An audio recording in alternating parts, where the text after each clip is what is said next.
Welcome back to Allison Customs Project Car TV. I'm Jeff Allison, and thank you for watching.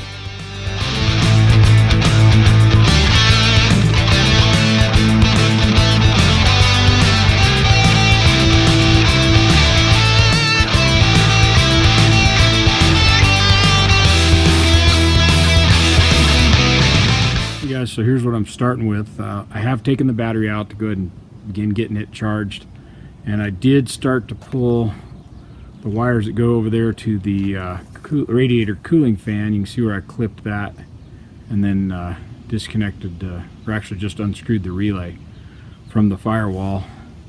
So all of this wiring, well, not all of it, but 99% of it's going away. I'm going to correct all that. In here I've got a nice switch panel to put all these switches together. There's a few more on the other side of the steering wheel.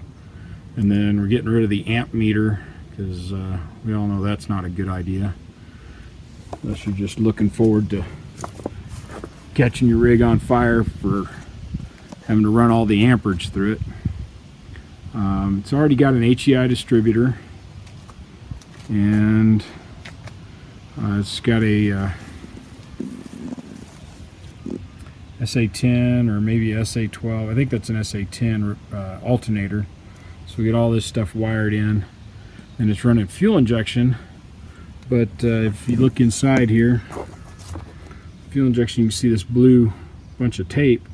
About half the components are taped up, and the owner says that while it does run, he drove it in here, it misses quite a bit, and the battery won't stay charged. So somebody had used a painless wiring harness. I don't know if you can see that up under there.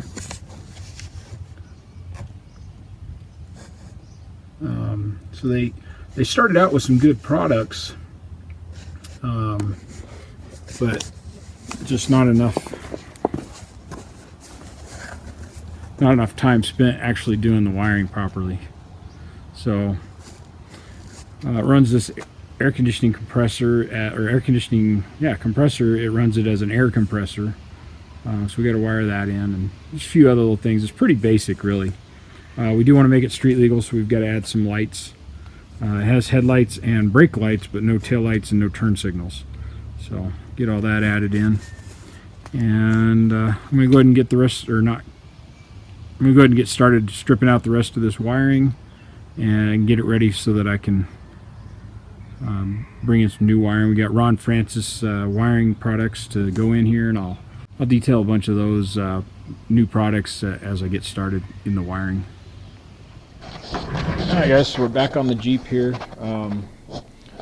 What I've got is I got all the wiring pulled out of the Jeep, and this is everything but the wires that go to the tail lights and the fuel sender unit, which has a plug.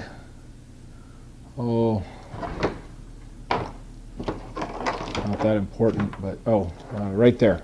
So that plugs into the taillights and the sender unit. I really don't need to change anything on that. I just need to hook stuff up. Additionally, we have the Jeep gauge with blinkers and the bright light indicator, fuel gauge, water temperature gauge, and we're going to get all that working. We had this panel that goes on the left side of the. So this is mounted in the center of the Jeep. And then we have a plate and an identical one over here, except for this is for the steering column. The other one's got a couple gauges in it. So I've already taken out all the switches that were in this. There were, 6 switches here. And they actually used a fairly decent quality switch. It's a 20 amp rated switch at 12 volts. Problem is you've got to run, one, you got connections like this that are exposed, but then you've got to run essentially 12 or 14 gauge wire to every component.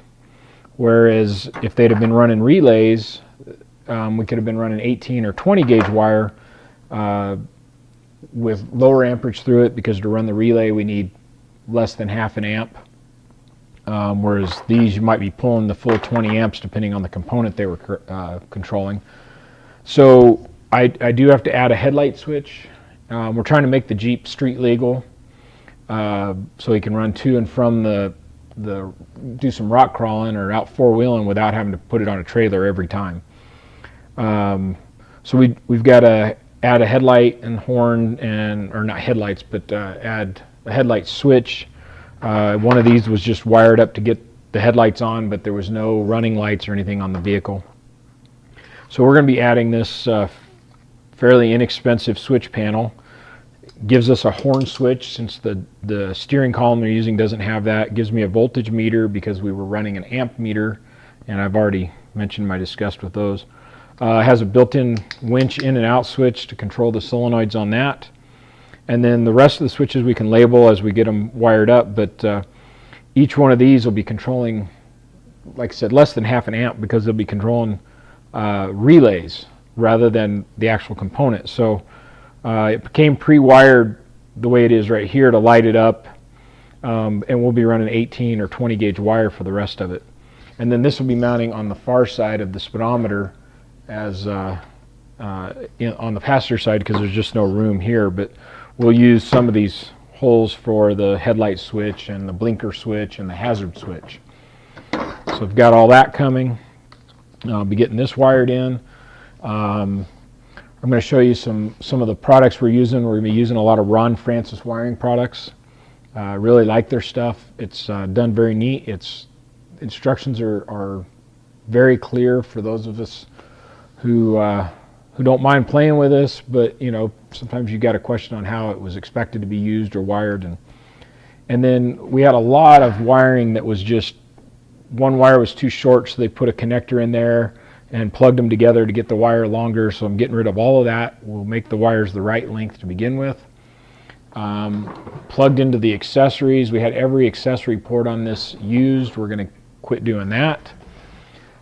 This harness back over here is for the actual fuel injection. We're going to clean all that up and get rid of the extra stuff that we weren't using.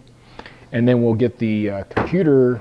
It was missing and had a real rough idle and stuff, so it made it hard to go out and use the truck, even though fuel injection and especially throttle body injection is good for rock crawler, because you've got everything under pressure all the time.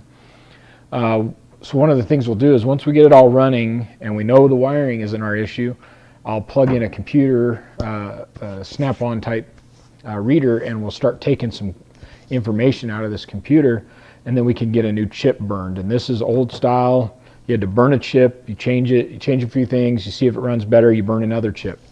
And I've got a company that can do those for me fairly inexpensively. So we're going to get all this done, clean up all the wiring, get stuff the right length, and hopefully get the Jeep back together. Probably not today, but I should have most of the wiring done today and maybe tomorrow afternoon, and then start getting it put back together for the guy.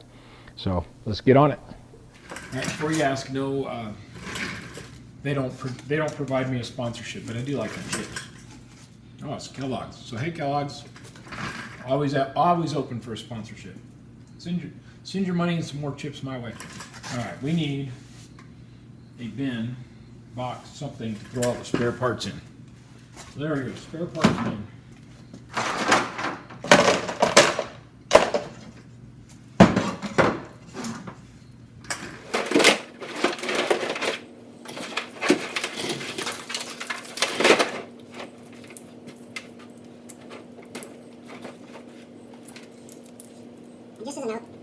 For those of you who take on wiring, even if it's just for yourself, don't wrap stuff in electrical tape. It's not made for it. It turns really brittle. And if you get the really cheap stuff, it'll leave goop, like a glue, all over all the wires when you have to come back and work on them again later. There's, you want it to look like it's taped. There's a stuff called harness tape, which is actually just the plastic. Looks like black electrical tape, but it has no sticky on it. And that's actually what the OEM manufacturers and everybody has used forever. Personally, I have some. I use it on the occasional project, or or like when you're going to come to an intersection where you're going to tee off some wires, I'll wrap that intersection, that T with it, and then come back and put my wire loom over the top of all that later, and it gives a nice appearance that way. And then you just use a little bit of tape, and rather than electrical tape, I tend to prefer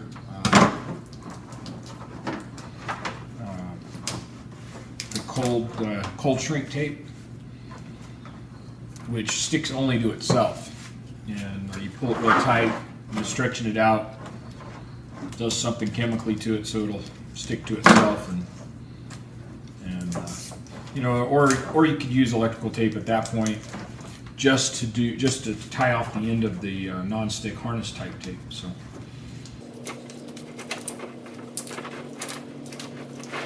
I mean, somebody went to a lot of work to try and do this and attempt to make it look nice. The problem is it just isn't designed for it.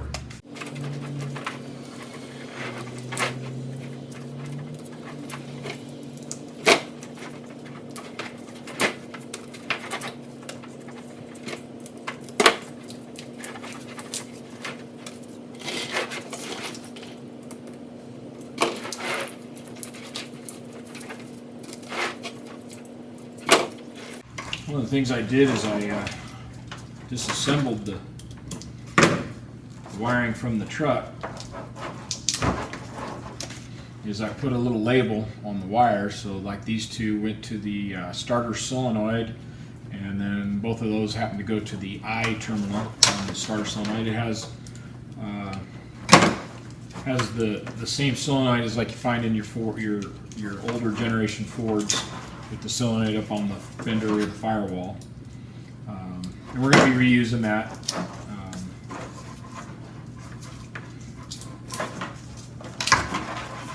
But I'll come back, and as I put this back together, I have a different kind of label maker. And it actually prints the labels on heat shrink tubing. So as I begin to put it back together, I'll make labels for all the different wires, so that if somebody has to follow me later and do some more work on it, you know, that somebody changes something, they want to change the engine or just whatever, it's real easy to figure out what I did and where the wires go. I also always try to make a wiring diagram, and I usually hand draw those as I build the thing. Start out with a rough idea of what I think I'm going to do, and then I start hand drawing I get it all hand drawn out, and then I switch it over to a computer. So here's an interesting deal. So we pull all that blue wire off, and we have a exposed wire and a wire with a connector like you would use in your ceiling fan or something at home, and these are for the oil pressure. And so somehow or another, even though we have multiple oil pressures, we have an oil pressure sender, we have an oil pressure gauge in the truck, these wires never got used, or attempted to get used, and then somebody cut them and changed up how they were going to do it. And rather than terminate them properly, they just basically yanked the connectors off and left them exposed. So we'll be correcting that issue as well. And we'll be re-employing these wires. No sense in how either we need to remove them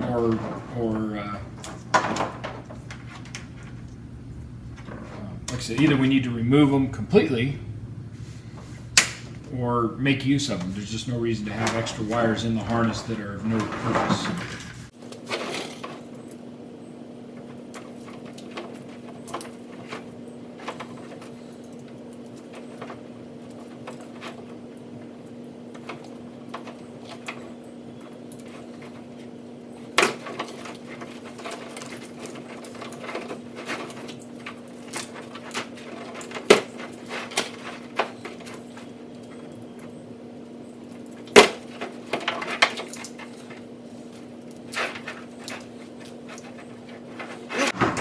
guessing since they used painless wiring for the chassis harness, I'm guessing the people who built this truck, my customer bought it from somebody, and has always had a little problem with it running right and charging the battery, and he's kind of chased one problem after another, but never been very successful in just getting it to run the way you would expect.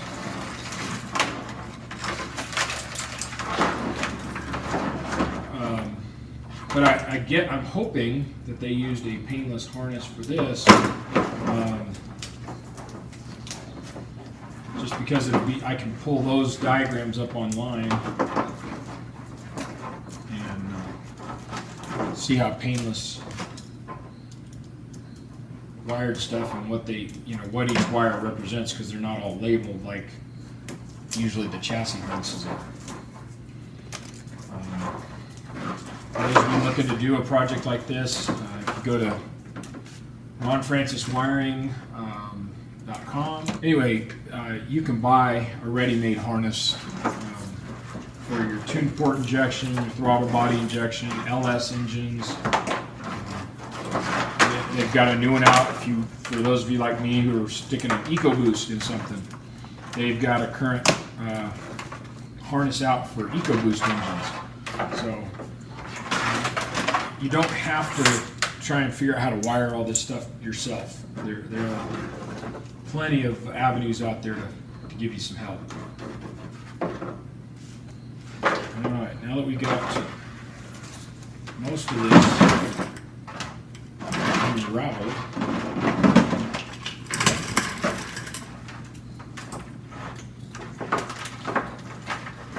all of that was up under the dash.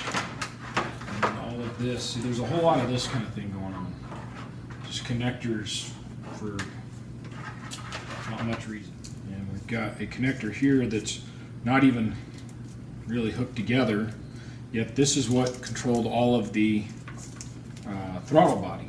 So here's a good chance part of his problem is right here where this connector is not actually staying connected properly. So it's been raining for a couple of days.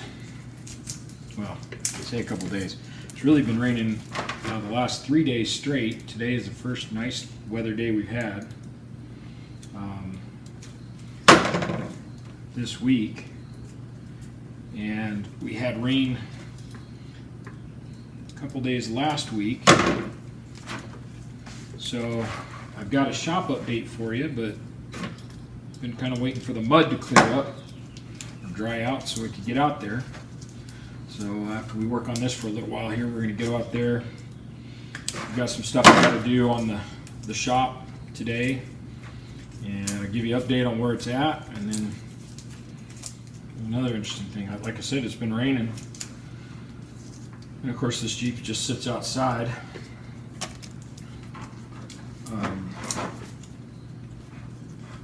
And a lot of this harness, as I'm undoing it, my hands are getting wet. So the tape isn't actually sealing out any of the weather, so whenever you cover something, it's kind of supposed to have a couple purposes. At least one is to make it look nice, which I'm sure is what they were trying to do. Two is to bind all the wires in a certain area together so that they don't get caught up or tangled in something else, which you could get away with just some zip ties. And then the third thing that you sometimes want to do is make it environmentally protected environmentally.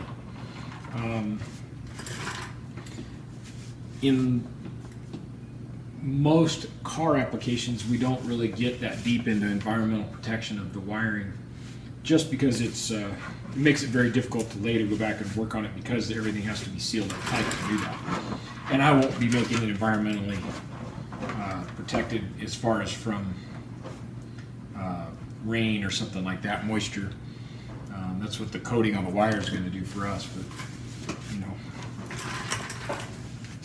there are some places where that kind of work is necessary, is needed. All right.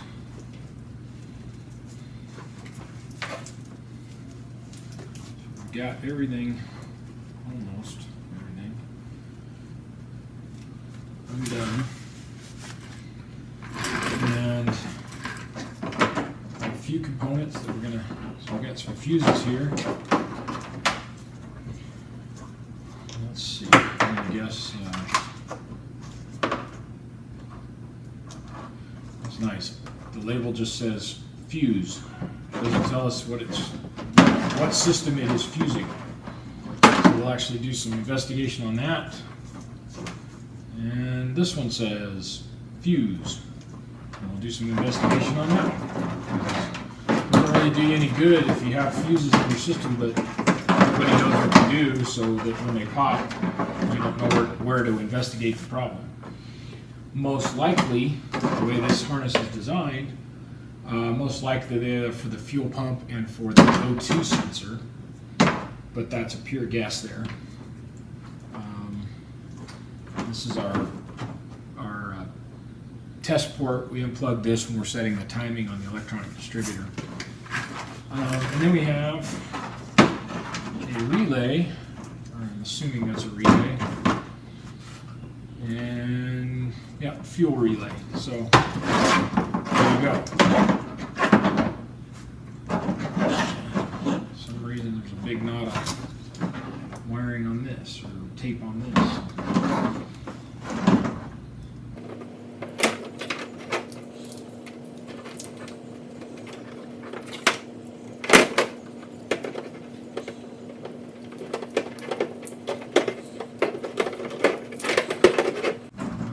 Once again, we have some questionable wiring. So somebody cut the relay out. I don't know. Somebody added this relay or changed it, because the wiring colors kind of match, but not really.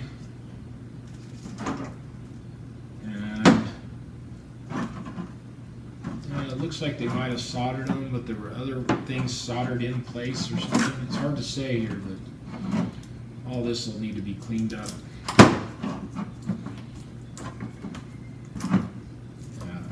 See, like this wire is almost broken all the way through.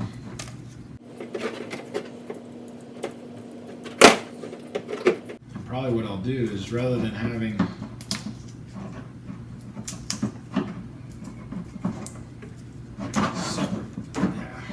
separate relay hanging out on the firewall by itself, we're going to be using a product called Black Box from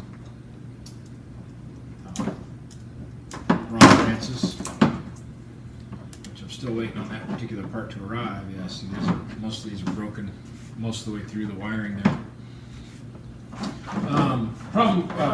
Just so you know, when you solder something,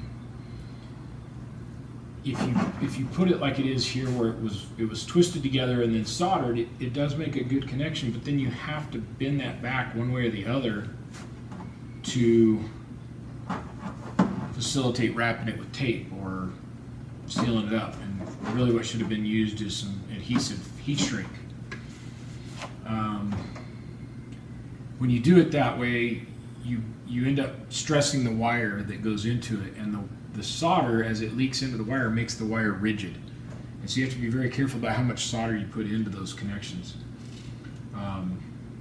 So my preferred method is to slip a piece of heat shrink on there, do the wire in line so that it's wound, but the wires stayed in line, and then put the heat shrink, solder it, and put the heat shrink back over it.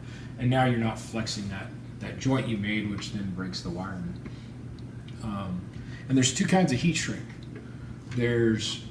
Or two that are commonly going to be used. There's one that has adhesive on the inside, and one it's called like a double layer or something, but it has adhesive on the inside, and then there's the single layer, which is a standard heat shrink.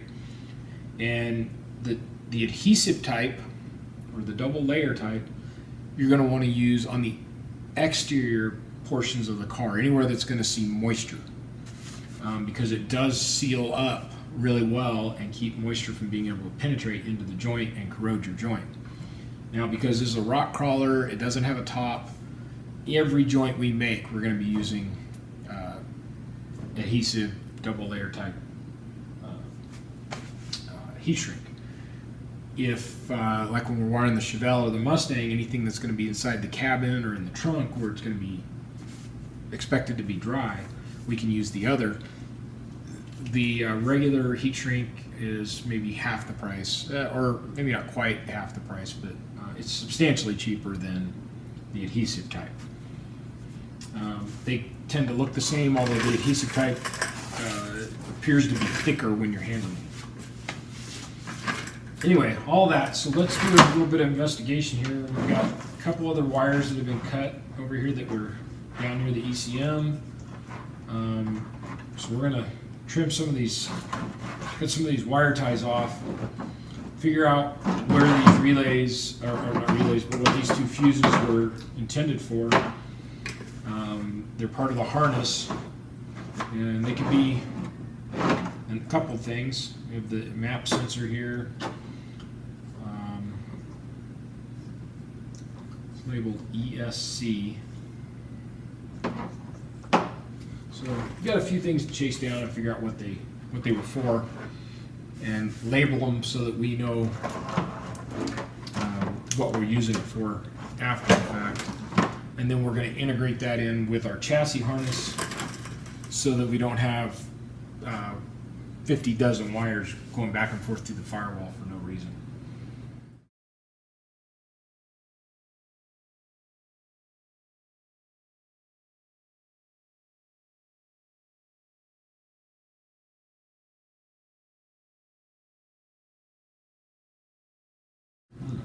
Okay, so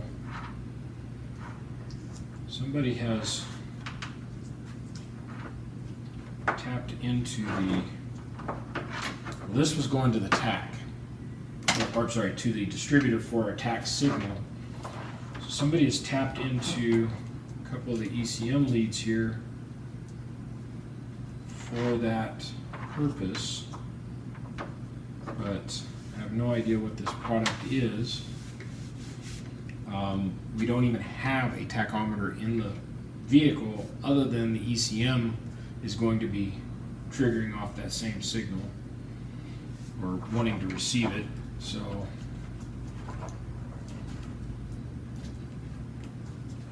I will probably leave their adapter or whatever this little, it's some kind of little circuit board in there. I'm going to do a little research, see if I can figure out what it's supposed to be. And I'll probably leave it in line, but I'm going to go ahead and clean up the joints there. Unless I can find out that it's something completely unneeded or whatever. See, and it appears that they cut. Yeah, there's a cut wire here that's purple with white on it, and it appears that that's what that is. That's where they cut it. Again, we have multiple joints wrapped in one piece of tape. I don't know how well you can see that, but on a very good way of doing it. And then they, rather than use the tack wire already in the harness, they taped over some more and created a new one. So if we can find this one, what we would do is then hook up the white to this so that the signal comes back, and probably being this wire right here,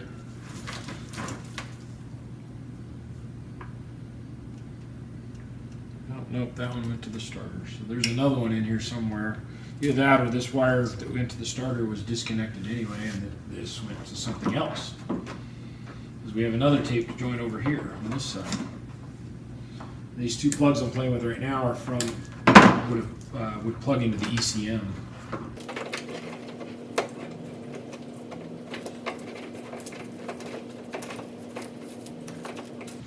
Another one where once they cut the wire, they found it was too short, so they added a little piece of wire. And from what I can tell, what they were doing was getting a power and a ground signal. And this one wasn't even hooked up. This one was, the wire was broke at the joint. So, yeah. gotta be careful when you're soldering. You need to take your time and make sure you've got a nice solid connection in there. But we'll do a little more investigation. Still need to figure out, and I can go try and find online if this happens to be a painless harness. We'll go online and try and find what these two relays did, or typically you can find it fairly quickly when you look through the harness. Like I said, if possible, I'd like to eliminate these so that they're not out there floating around on their own.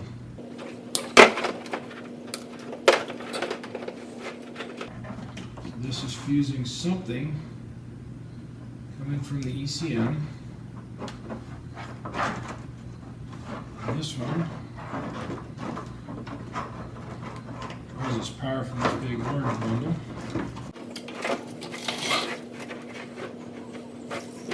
This wire. That wire. Which also goes to the I terminal. So hopefully I'm feeding. Let's see. So this one's feeding into. Alright, let's go do some research.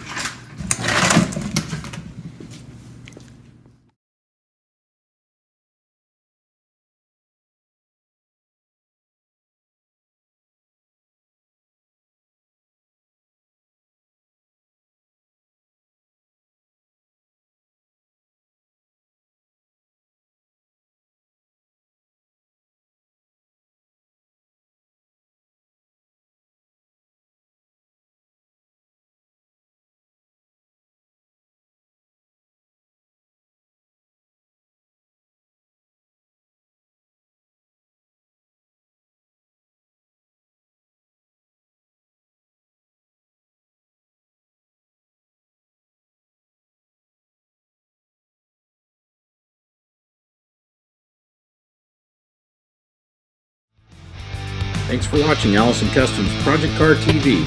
Like us on Facebook and check us out at AllisonCustomsOnline.com.